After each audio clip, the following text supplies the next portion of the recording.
आप लोग जैन साहब नहीं हो, लेकिन हम जैन होने का प्रयास करेंगे। तो कहते हैं पंचानाम पापानाम हिंसा दीनाम मनोवचय काय कृतिकारितान मोदस त्यागस्थो महाव्रतम महिता। कहते पंचानाम पापानाम, 5 पाप होते हैं, हिंसा, झूठ, चोरी, कुशील और परिग्रह। और कहते 5 पापों का मन वचन काय से कृत्य कारित अनुमोदना से संभ्रम समारंभ आरंभ से त्याग करना महाव्रत है। लेकिन अणु रूप में, छोटे रूप में हम ग्रस्त भी उसका पापों का त्याग कर सकते हैं, उसमें कुछ नहीं बिगड़ता है। क्योंकि हिंसा जीवन में करनी पड़ती है, लेकिन कौन सी हिंसा?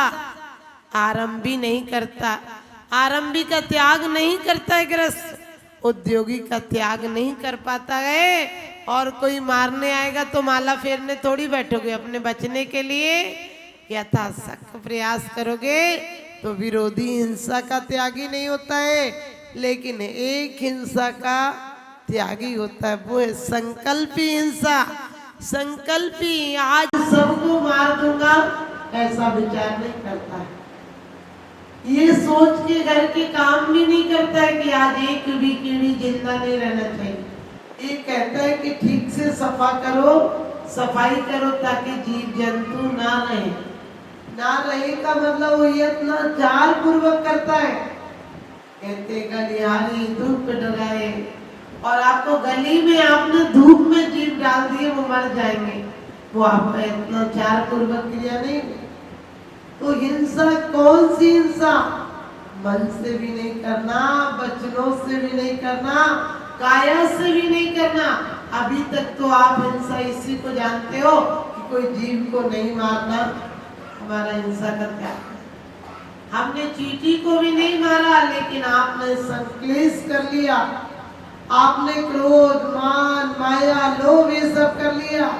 आपने देखा आप कहीं गए और आपको उम्मीद हो कि आपको पहले मुख्य अतिथि आपको ही बनाया जाएगा और वहाँ 50 लोगों का सम्मान हो जाए और आपको नहीं बुलाया जाए। बताओ क्या हालत होगी? लगेगा नहीं आते तो ज्यादा अच्छा था, क्योंकि मन की प्रवृत्ति ऐसी होती है। लेकिन एक तो ये लगे कि नहीं आए थे या कोई ठीक है भूल गए होंगे, वो ऐसा भी हो सकता है। लेकिन आपको इतना तीव्र संक्लेश हो जाए कि आज के बाद तो इससे बात तक नहीं करनी, समझ लेना हिंसा हो गई।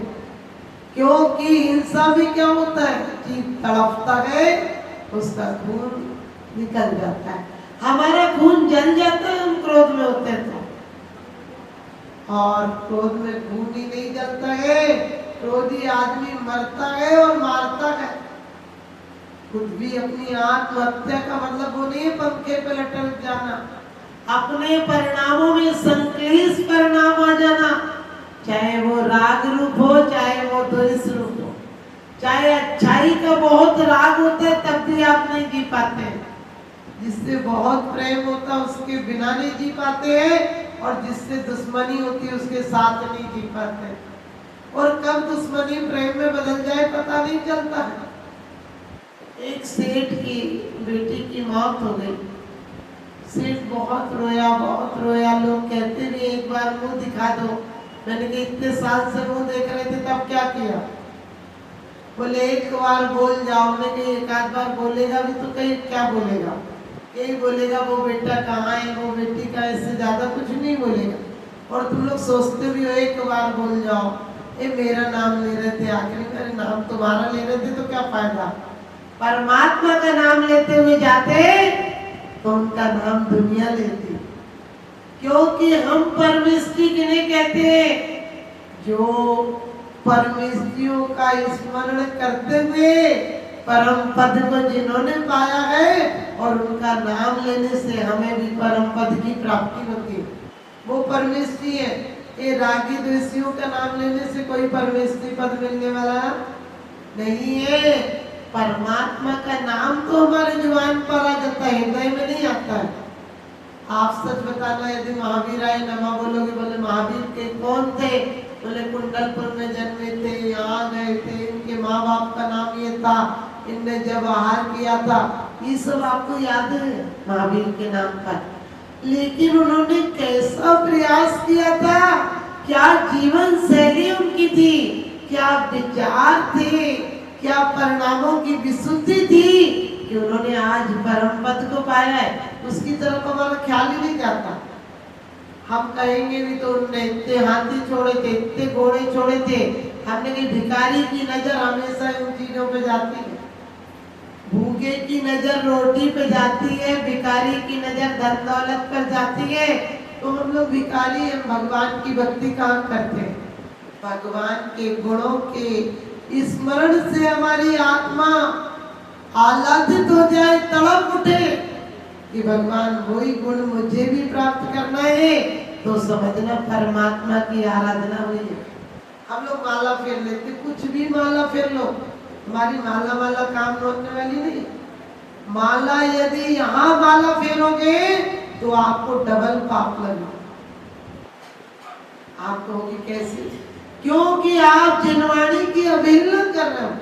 यहाँ जिनवाणी के शब्द बोले जा रहे, आप माला फेर, आपने जिनवाणी की अवहेलना की, आपने गुरुओं की अवहेलना की, और ऐसी माला कारी कारी नहीं होगी, उल्टी हो जाएगी। आपको पता है कार्तिकी आदि विद्या सिद्ध की थी। कंस ने कृष्ण को मारने के लिए वो विद्या कृष्ण को तो नहीं मार पाई, उल्टे ही आकर कंस का विनाश कर दिया। तो हम लोगों को क्योंकि विद्या सिद्ध हमेशा आराधना के माध्यम से होती है, लेकिन आराधना में अवहेलना नहीं होना चाहिए। इस बात का ध्यान रखना। तो तुम हिंसा का त्याग करते हो, बिल्कुल संकलेश मत करो। लोग कहते माता जी हमें माला बता दो, मैं कहती प्रसन्न भाव रखो, संवेग भाव रखो, आस्तिक अनुकंपा का भाग रखो। किसी दीन दुखी जीवों को देखकर हमारी आत्मा तड़प उठे कि हम इनका दुख कैसे बटाएं, जब हम इनका दुख दूर करें, ये तड़प उठे तो समझ लेना तुम्हारी अनुकंपा है, तुम्हारे वात्सल्य भाव है, और आने वाले समय में तुम तीर्थंकर प्रकृति का बंद कर लो। और नहीं करो तो मोक्ष तो पक्का ही है। लेकिन तुम लोगों को मोक्ष जाने से भी डर लगता है। बोले माता जी वहाँ ये सब मिलेगा कि नहीं? हमने कही नहीं। तो बोले फिर तो बोर हो जाएंगे। आप इसको भी डरते हो? अरे बोर नहीं होगे। आप कहीं कितनी बड़ी पार्टियों में चले जाओ, सुकून कब मिलता है? घर पर ही आकर मिलता है। तो इसी प्रकार से यहाँ घर पर थोड़ा सा विश्राम मिलता है तो खुश हो जाते हो। जब वहाँ पूर्ण विश्राम मिलेगा, वहाँ 18 दोष नहीं है, जन्म नहीं, मरण नहीं, भूख नहीं, प्यास नहीं, राग नहीं, द्वेष नहीं, कुछ दिक्कत नाम की चीज नहीं। तो वहाँ और परमानंद है। यहाँ तो हमारे क्षणिक सुख है इंद्रिय के भोग मधुर रस, ये तो थोड़ी देर के विषय लेंगे ही अंदर से, लेकिन वहां तो इंद्रियों से अतीत सुख मिलेगा। तो इस हिंसा को त्यागो। दिन रात मेरे बच्चों का क्या होगा? मैंने कही तुम्हारे और कोई नहीं, तुम्हारे बच्चे तुम्हें आग लगाने आएंगे। जिनके लिए तुमने मकान बनाया था वो तुम्हें मकान से बाहर निकालेंगे, जिन्हें कंधे से लगाया था वो कंधा लगाएंगे, और जिनके लिए रात रात रोल कहते तुमने लोरियां सुनाई थी वो तुम्हें ताने सुनाएंगे बुढ़ापे में। और जिस बहू की आरती लाकर उतारी थी वो आंखों में आंसू ला देगी। कोई खराब बात कह दे, आपकी अवहेलना कर दे तो भले आप कहो नहीं, बहुत दुख होता है। तो ध्यान रखना, ये संसार बहुत खतरनाक है। तुम आते हो तो तुमको ये पता नहीं कौन माँ बाप मिलेगा, कौन धर्म मिलेगा, कौन घर मिलेगा, कौन रिश्तेदार मिलेगा। लेकिन जैसे ही आते हो परिवार चारों तरफ से यानी चारों ओर से बाहर कर दे, दावे ठोक दे। कोई बाप, कोई माँ, कोई दादा, कोई दादी, कोई बुआ, कोई फूफा। अब आगे चल के दादी बुआ मिलेगी तो मामा नहीं मिलेगा, मामा मिलेगा तो बुआ नहीं मिलेगी, एक ही मिलेगा। क्योंकि तुम लोगों की बलहारी है, बच्चे डिप्रेशन में जिएंगे इसकी चिंता नहीं है। हमारे बच्चों को कोई रिश्तेदार नहीं दिखेगा, हमें सिर्फ दुनिया की दौड़ के साथ भागना है। बोलते एक ही बच्चा पल जाए। मैंने कि क्यों सोचते हो बच्चे अपने पुण्य लेकर आते हैं, वो पुण्य ऐसा लेकर आते हैं कि जब घर में आते हैं तो घर में भी वृद्धि होती है, परिवार में भी वृद्धि होती है। आप लोगों को लगता है अरे माता जी परिवार बढ़ने से क्या होता है, मैंने कही एक आध कंस जैसा निकल गया तो एक आध अच्छा भी निकलना चाहिए। एक हुआ तो समझ गए, एक कुणक जैसा निकल गया तो एक आध दो हो तो अभय कुमार जैसे भी निकल जाए, एक आध अच्छे भी निकल जाए। कुणक ने तो बाप को जेल में डलवा दिया, लेकिन ध्यान रखना क्यों डलवा दिया आपको आज बताऊंगी।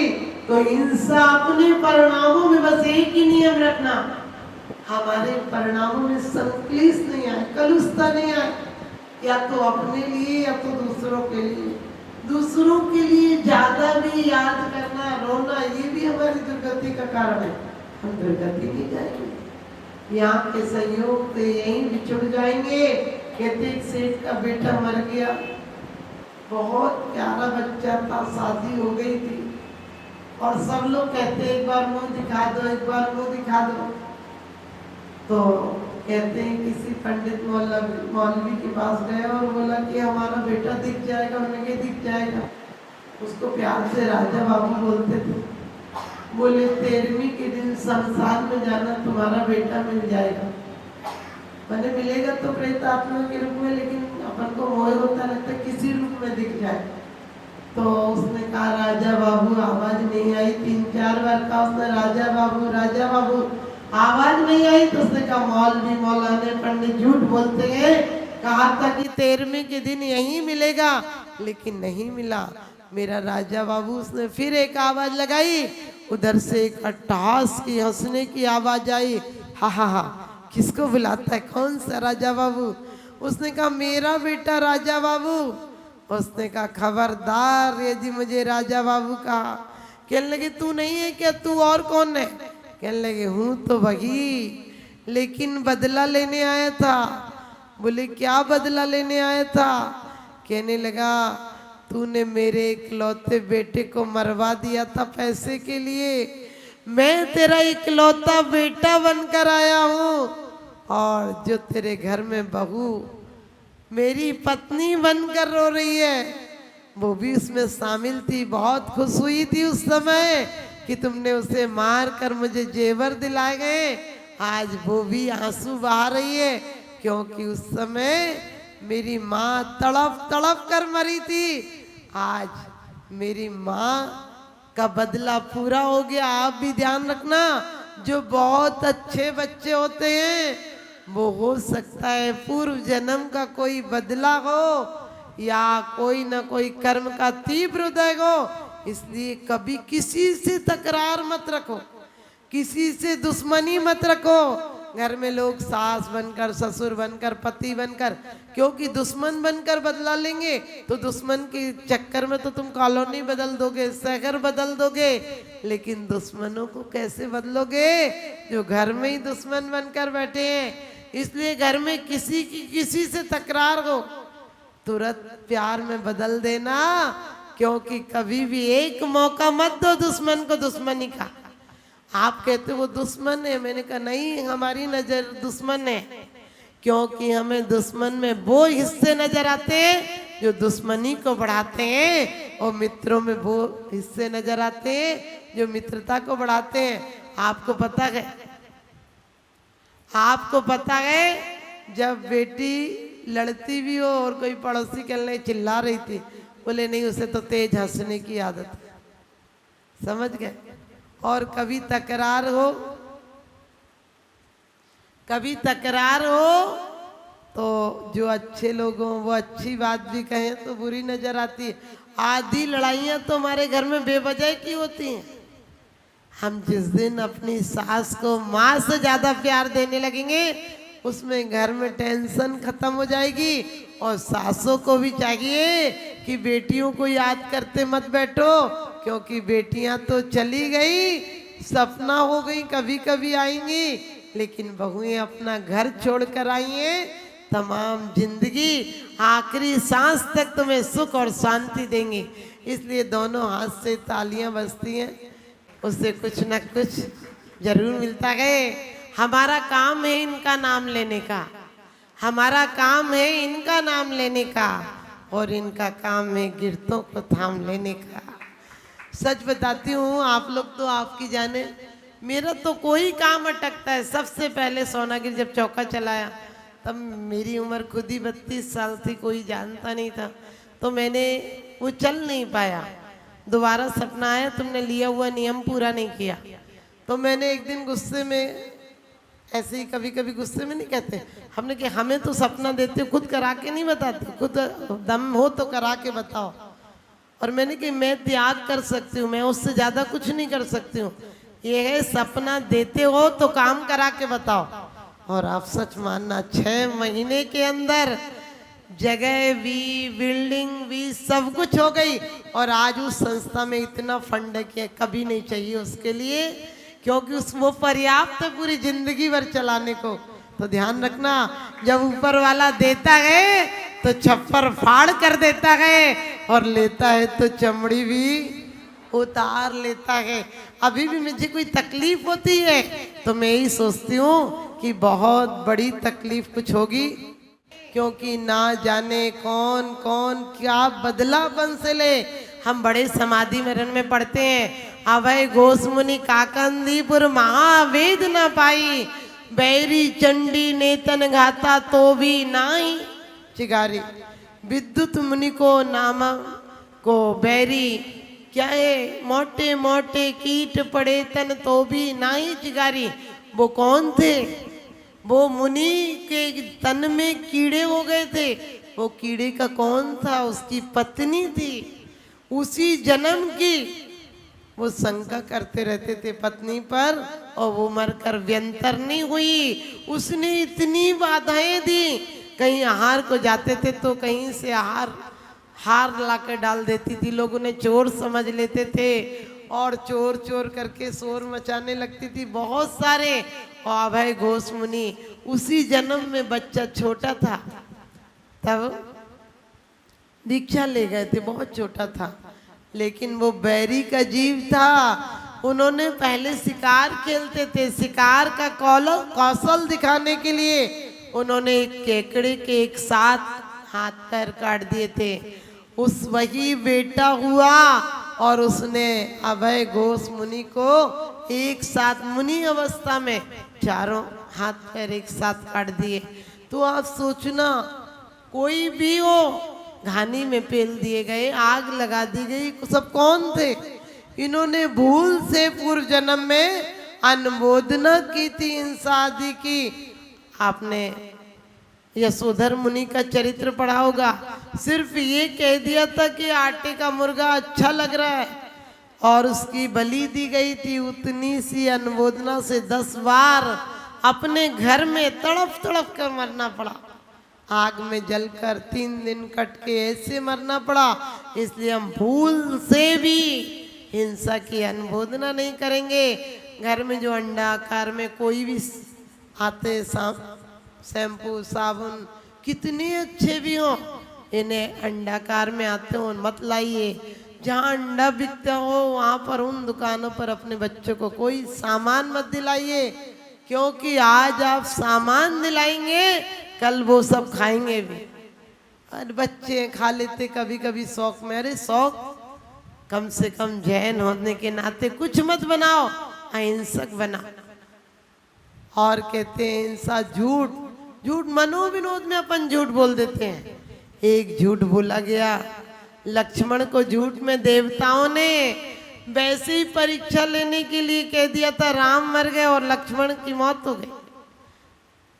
मनोविनोद में भी झूठ बोला था, बाद में बहुत पछताए देवता। अब क्या होता है, जब प्राण निकल गए तो ऐसे ही कई बार हम मनोविनोद में, आप अप्रैल के दिन, अरे झूठ एक पाप है। आप बेवकूफ बनाने के लिए दूसरों को क्या बेवकूफ बनाओगे, खुद पाप को निमंत्रण दे रहे हो। चोरी, चोरी अकेले वो नहीं है जिसे आप चोरी समझते हो, समझ गए? आप सोचते हो किसी की चीज बिना पूछे ले लेना चोरी है, नहीं। आपको जो योग्यता है उसको आप नहीं उजागर कर रहे हैं, छुपा रहे हैं, ये भी एक चोरी है। और आपसे किसी ने पूछा ये चीज कहाँ से मंगाई, मंगाई तो मुरादाबाद से नहीं, बाहर से मंगाई है। आपको जो चीज आती, किसी ने कहा हमें बता देना, नहीं नहीं हमें नहीं आती।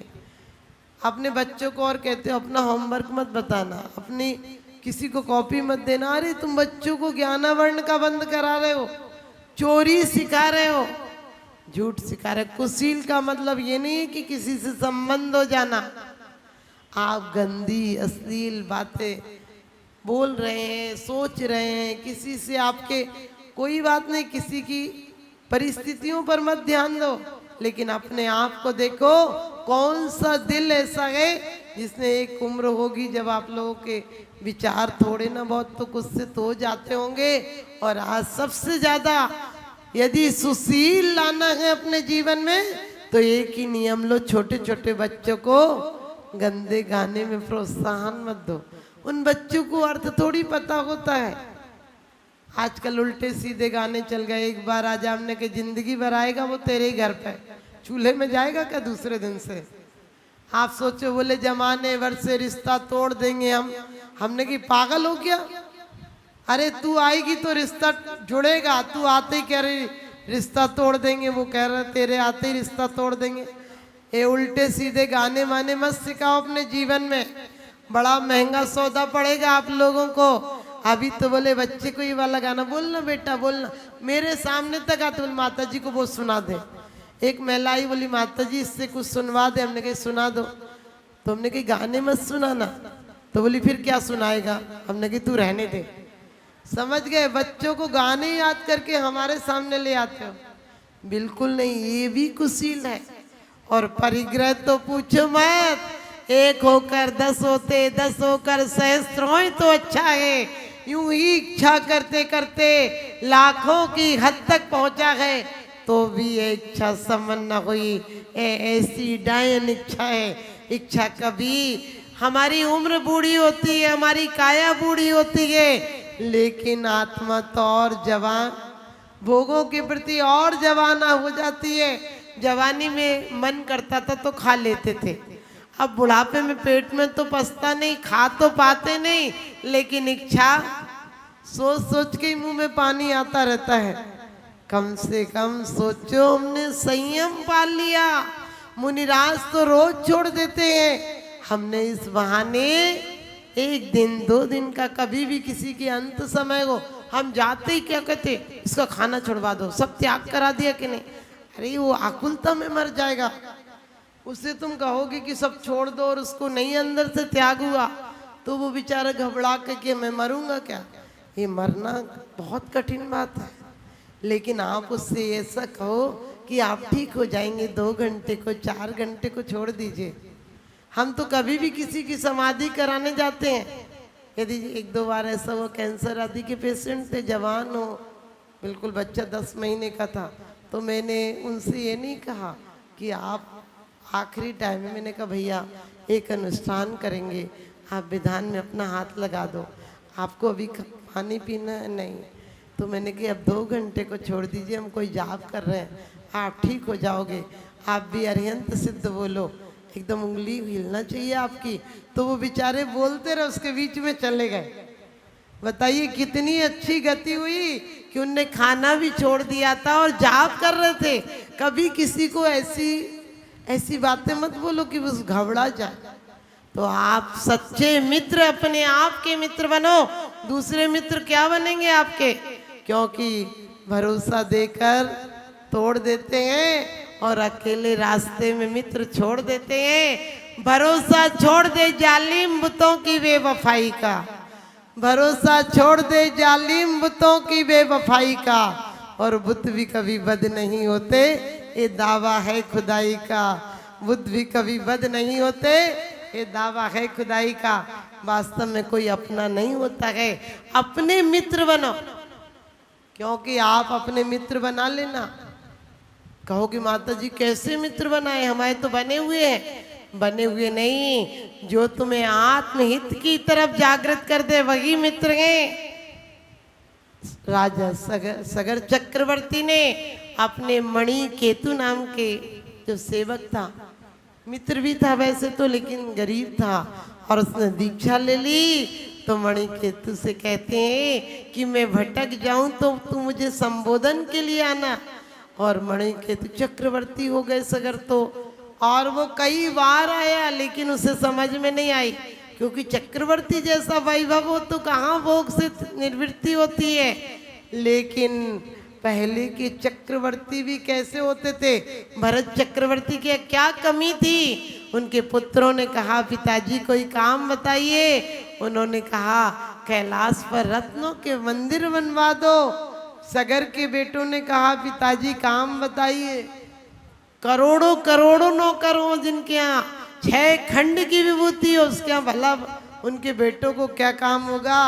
सगर चक्रवर्ती ने कहा कि भरत के मंदिरों को सुरक्षित करने के लिए चारों तरफ खाई खुदवा दो, ताकि पंचम काल में भगवान तो नहीं बसते, लोग सोना ले लेके आ जाते। आपको पता है कुछ साल पहले इमरजेंसी लगी थी, तब जयपुर में एक किले में 70 ट्रक सोना निकला था। सोचो 70 ट्रक सोना कोई जमीन में से नहीं हुआ था। कितनी लोगों को मार कर, राज्यों को छीन कर वो दौलत इकट्ठी की होगी। राजाओं ने मर के चले गए, आज भी वो दौलत पता ही नहीं चली सरकार में गई कि कहाँ गई। ऐसी अपनी दौलत पता नहीं चलेगी कि छोड़ के चले जाएंगे। सब लोग जा रहे हैं, अपन भी जाएंगे। सगर चक्रवर्ती को भी वैराग्य नहीं आया, लेकिन मणुकेती की तो नजर ये थी कि कैसे वैराग्य लाऊं। जब वो खाई खुदवा रहे थे तो कहते हैं कि वहाँ एक वृद्ध का रूप बना कर गया और सगर के पास आया, कहने लगा आपके जहाँ खाई खुदवा रहे थे आपके बेटे, वहाँ मेरा बेटा मर गया। एक ही बेटा था, मेरे बुढ़ापे का सहारा था, उसके कारण मेरा घर चलता था। मुझे 2 रोटियां मिलती थी और बहुत रोया, बहुत बहुत दुखी हुआ, बहुत। कहते करुण विलाप सुनकर सगर ने कहा मर गया तो क्या हुआ, दुनिया मरती है, इसमें विलाप करने की क्या जरूरत है। रही तुम्हारी आजीविका की व्यवस्था मैं करा दूंगा। और वो कहने लगा वो तो देवता था, वैराग्य कराना ही था। वो कहने लगा कि मैं बताना ही भूल गया अपने दुख में, मेरा तो एक मरा है, तुम्हारे 60,000 बेटे मर गए उस खाई में। पानी निकला उस खाई से और तुम्हारे 60,000 बेटे मर गए। सगर अपने जाके पैर न फटी बीमारी, वो क्या जाने। पीर पराई अपने बेटों का नाम सुनते ही मूर्छित हो गए। सगर चक्रवर्ती बाद में होश लाया गया। वो कहने लगी जब मौत नियत है तो कल या आज, अब तो मैं संसार छोड़ के चला जाऊंगा। मणि कहती कि युक्ति काम आ गई, वो वैराग हो गया और वहां उसने मायामयी निद्रा में सुला दिया था 60,000 को।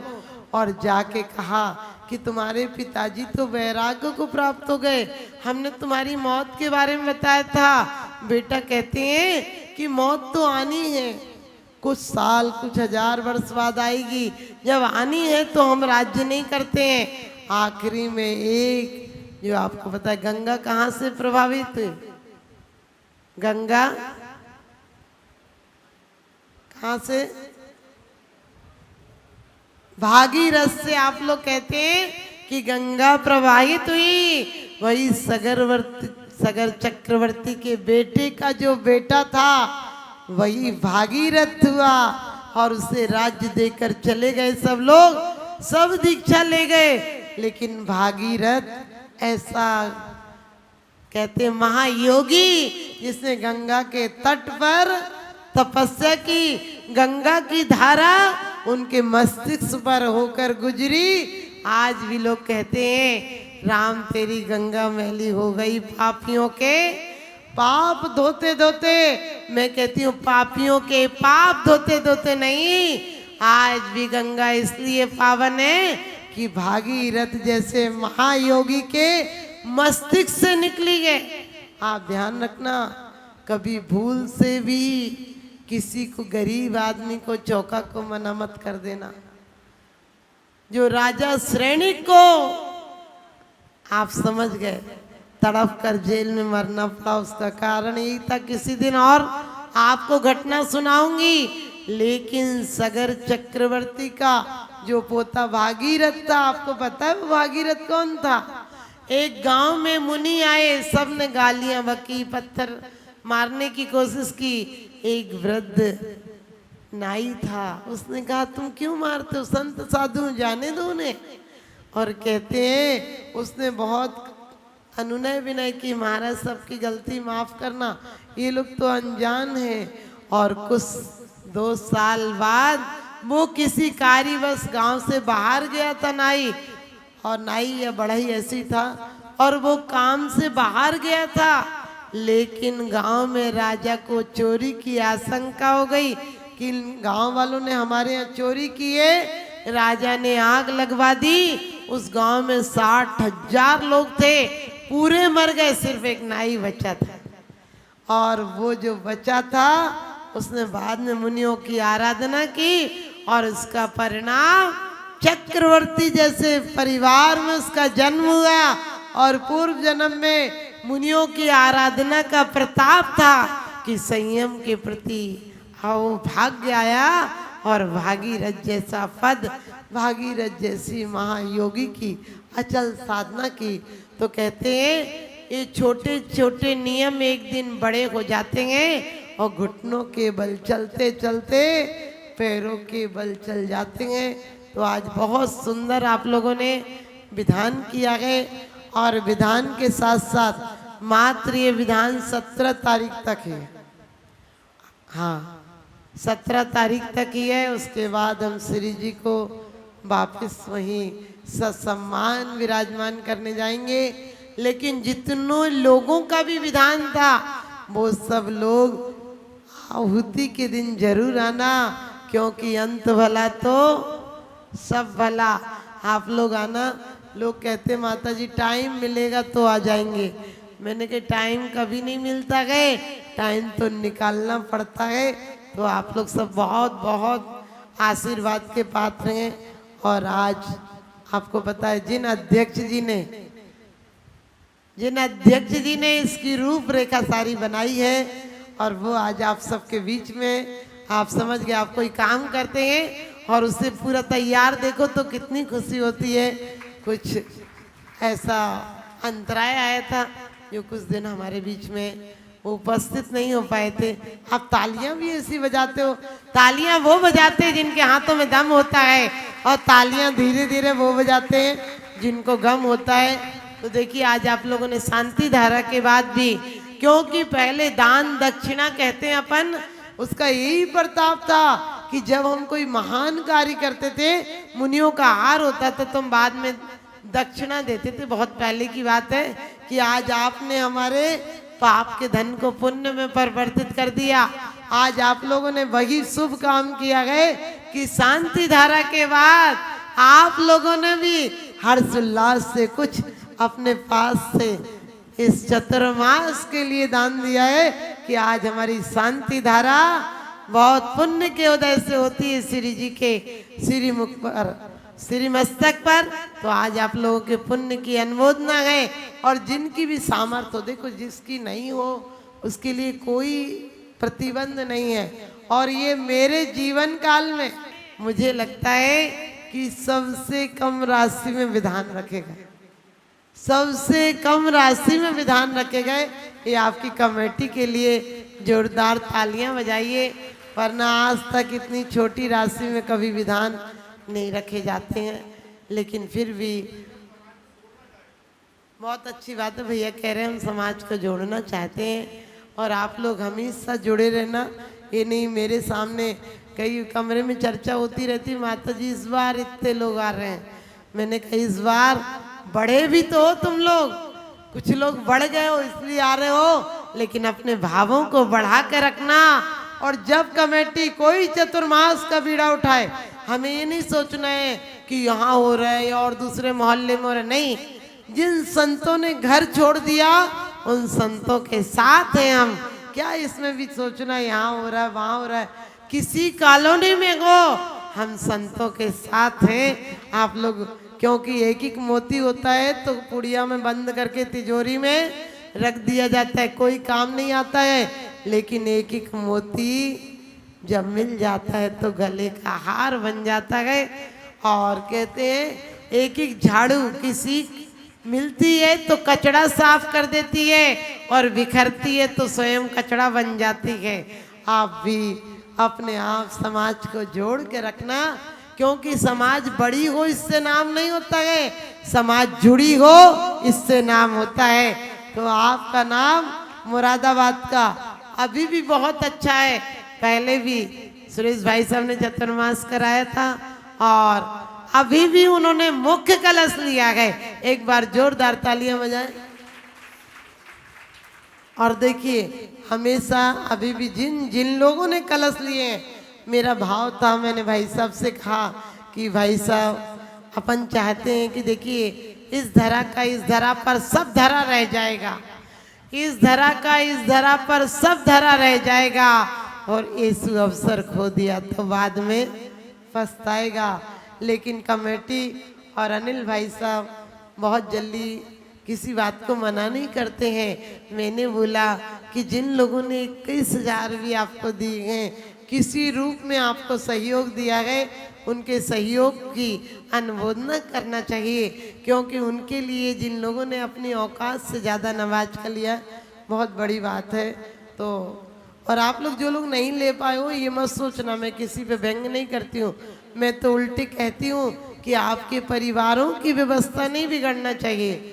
मैं कहीं कहीं जाती हूँ, लोग बोलते हैं 3100 5100 में आज इस बैठने की बोली है, तो मैं जो लोग थोड़े सामान्य परिवार के नहीं ले पाते, मैं सबकी लिस्ट बनाकर सबको बैठा देती हूँ, क्योंकि मैं सोचती हूँ तो समूह शरण है, यहाँ तिरंजी बैठ पाते हैं, फिर कोई आदमी परिस्थिति के कारण मजबूर नहीं होना चाहिए।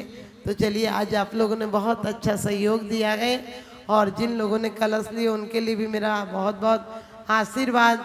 और आज जो लोग आए हैं, जिन लोगों ने भी, देखिए मुझे तो पता नहीं है भाई, सब लोगों से आप संपर्क कर लें, जिन लोगों ने भी किसी रूप में, यहाँ पर भैया किसी की ड्यूटी लगा देंगे और हमारे कैमरामैन भैया रहेंगे, तो अब मैं तो चली जाऊंगी, बस जाने वाली हूँ, समझ गए, जिसका समय पूरा हो जाता है उसको जाना पड़ता है। लेकिन आप लोग आज सब लोग 21,000 वाले तक भी सब लोग, और जो भी आप लोगों की संयुक्त रूप में जिन लोगों ने बड़े कलश लिए छोटे लिए, कमेटी आपसे संपर्क कर लेगी। और मैंने कहा है कि सब लोगों के नाम कुछ कुछ ऐसी सीमा के अनुसार चलाएंगे, जिनके बड़े कलश हैं उनके प्रतिदिन। और भी मैं 2-4 लोगों के तो नाम भी नहीं जानती हूँ, जो और भैया लोगों ने कलश लिए हैं, और बाकी बहुत लोगों ने लिए हैं। जब टीवी पर नाम चलेंगे तो आपको 1-2 नहीं, कम से कम 150 देश, जितने देश हैं दुनिया में, वो पूरे देश मुरादाबाद का चतुर्मास देखेंगे। और आप लोग भी आज शाम को आपको समय बता दिया जाएगा, आप लोगों के हर प्रोग्राम, क्योंकि मुझे दुख होता था, कोई कहता माता जी मेरा नहीं आया। आपने परसों देखा होगा, परसों टीएनयू का पूरा कार्यक्रम बहुत सुंदर आया था, और उसके साथ ही दूसरे जो 2 कार्यक्रम हुए थे वो भी बहुत सुंदर आए थे। लेकिन आप लोग और कमेटी को बहुत बहुत आशीर्वाद। अभी जितनी कमेटी के लोग हैं भाई साहब के साथ, मैंने भाई साहब के बगल में खड़े हो जाएं, अगल बगल खड़े हो जाएं, और हमारे राहुल भैया लोग, और भी जो कमेटियों में नहीं है वो भैया लोगों का भी बहुत अच्छा सहयोग है। तो आप लोग सभी लोग जो लोग भी हैं नहीं हैं, और भैया लोग ध्यान रखें, एक बार जो हमारा युवा मंडल है, सांस्कृतिक कार्यक्रमों के सहयोगी हैं, और जो लोग भी हैं उन सब के भी फ़ोटो खिंचवा लीजिएगा।